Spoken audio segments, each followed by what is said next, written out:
Today is Monday, December 22nd. This is the 1971 to 78 Cadillac Eldorado latch release subassemblies. This is for the flip forward backs of the front seats.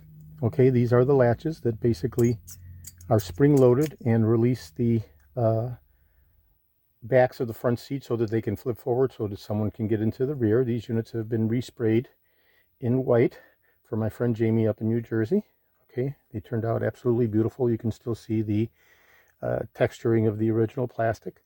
So these things are very susceptible to actually shattering because over years the plastic becomes very, very brittle, as it is a petroleum-based product, and leaches. So I was able to find a very, very nice pair with good plastics where the screw holes are not cracked and there's no other major defects in the units, and they were resprayed white to match Jamie's interior.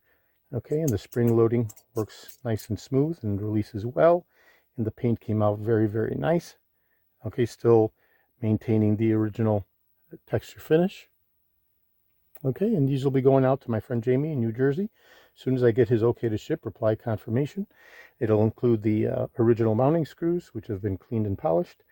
This is George in Florida. I have over 375,000 original vintage parts from 1959 through 1976, all the way through 78 for the Eldorados. I'm best known for my restoration of the Cadillac steering wheels, the tilt and telescopic steering columns, the power seat mechanisms, the instrument clusters, and other critical, hard-to-source original vintage Cadillac items. Okay, today is Monday, December 22nd. Thank you very kindly.